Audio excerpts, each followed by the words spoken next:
It was the pound for pound world champion, and along came the Tribbett Stormbox Blast, and it blasted away the Motion Boom. Well, not quite, it kind of nudged it along.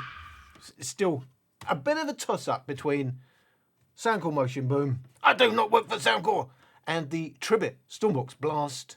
But in my world, because it's become a go-to speaker, the Tribbett Stormbox Blast must therefore be pound for pound world champion, but with a special mention for the Soundcore Motion Boom. It's been a little while since I played it, I must say. I turned it on again, and it still surprises me. A little thing that size. Look, it's not hi-fi, and it's not the last word in subtlety. But when it first came along, there was nothing like it in its size and price. For the amount of bass you can get. Oh, you just like bass. I don't just like bass, and I'm very particular about my bass, and it has to be deep extended bass and not upper bass. Slap, slap, slap, because I wouldn't want you doing that to me all night long. But lovely, smooth, caressing deep bass. Yes, you could do that all night long. Nice. If you wanted. But it hasn't happened yet, to be quite honest with you. But why have I got this on the desk? Oh, is it now, again, the pound for pound world champ? No. It's because you said, oh, it's been 5 months since you've been doing your firmware updates. We don't know what to do. So, it was on firmware 00.40. After how many years? It's still on 00. I don't know. All these companies, they name them in a different way. It's a bit weird. As I said before, 1, 2, 3, firmware 7. We know where we are. What is the issue here? So, was firmware 0.40. It's now a possible update to 0.43. You just want to know, am I taking a chance on updating it and then changing the sound? I used to do these videos a couple of years, 2, 3, 4 years ago, because all the JBL updates were messing with the sound and nobody knew what was going on firmware update to firmware update. I must say, it's been quite consistent. I can't remember. I think it was the Soundcore Motion Plus the last time there was a significant change in what they're doing. Or was it? Oh, no, hang on. No, I've lied. Slap, slap. It was the Motion Boom Plus. Not the Motion Plus. The Soundcore Motion Boom Plus, where they had to keep rejigging it. It was quite harsh. And they tried to smooth it out. And there was a peak somewhere, I forget, and all that. So you want to know, somebody else should risk their speaker. I have done it. I have upgraded. We used to upgrade, and now I think I used to updated, now they're saying upgrade or whatever. Update firmware, they call it an update. And we know, the running joke is, where are all these speakers made? They're made in China, but 98% are made in China. Some are not made in China. And 98% of firmware updates, when you go on to see what's new, what does it say? It says it's fixed the bugs. I mean, it's a catch-all. They're all caught on and they're doing it. Don't give anything away. Don't tell them we had something wrong with our speaker, but we did have a bug. We're not going to tell them exactly what it was. Or they don't know. Or the factory's saying we've updated it. The factory's not telling them. Don't forget, marketing company sits on top of the people who purchase these from the factories. It's not like JBL. Of course, they have third-party factories, but a lot more in-house, a lot less in-house with these other brands. So maybe they don't even know, the marketing team, or even the web update team, or the app update team don't even know what's in it. So I'm saying it's bugs fixed. Don't actually know what's changed. Only one way to find out. We'll update it. So I recorded it before. I recorded after it. Just point out again, these are not frequency response measurements. These are a spectrum analysis of the actual audio tracks that I played and recorded before and after. I've got them in my hand, and I'm going to show you exactly what I found. Before and after, custom mode, 66% volume, and absolutely no changes. Default mode or signature mode, before and after, 66% volume and no changes. Maximum volume, no changes. And signature mode, maximum volume, no changes. I have measured absolutely no changes between firmware 0.40 and 0.43. So there you go. It gets more boring by the update, doesn't it?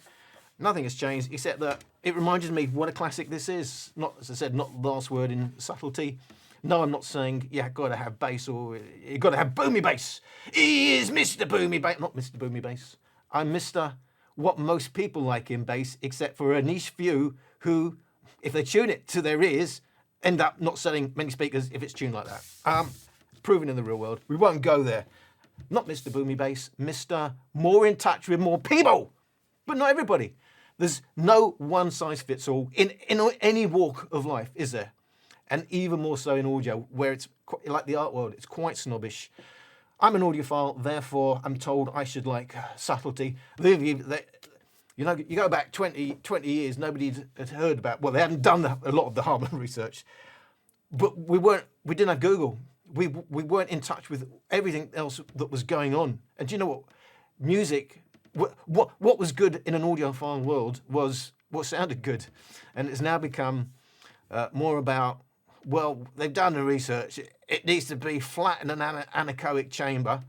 And now it's spinorama data and all this.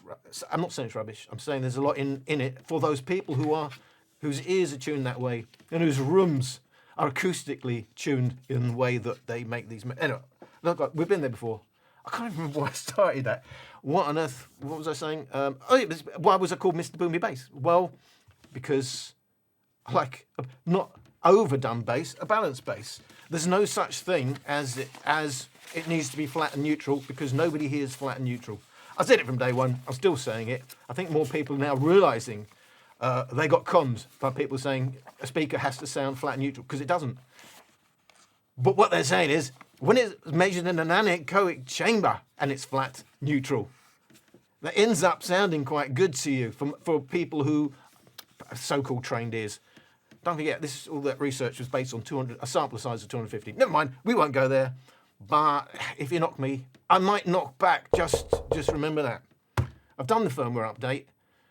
I had no change, and there will be people who find changes because it's not consistent for everybody. I can only say my experience, and a lot of people will have the same experience, and there'll be some people who think they have had a change when it's just them not remembering it well. But there will be some, like any firmware update on any platform, for no matter what, even on your Windows, on your Apples, on your Macs, and all that.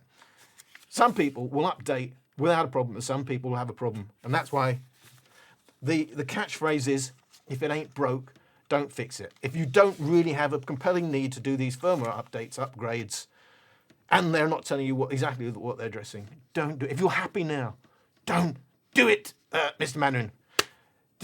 I keep coming up with these British things, and it wasn't even a phrase, but it just came in my head. Don't do it. You know why? Because it came in Dad's Army, and it wasn't even a catchphrase from that. It just came in my head. They don't like it up, Mr. Mandarin was the actual catchphrase. Anyway, thank you for watching. Again, it was. Something's gone wrong here because it's only saying 7 minutes. I don't do 7-minute videos. It takes a lot longer to tell you nothing's changed in my world. But anyone who's still listening, well done.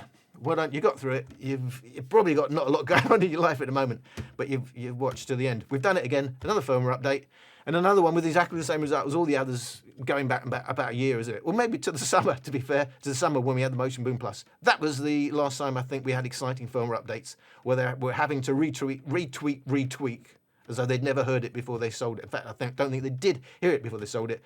They were pushing it before they sold it. And then it didn't even have that weird peak when it was sold. And then they added it, and then they removed it, and I think they're still tweaking. Oh, that's another one I've still got to do, isn't it? Motion Boom Plus. I'll get to them all in time. Thanks for watching. Hope to see you again.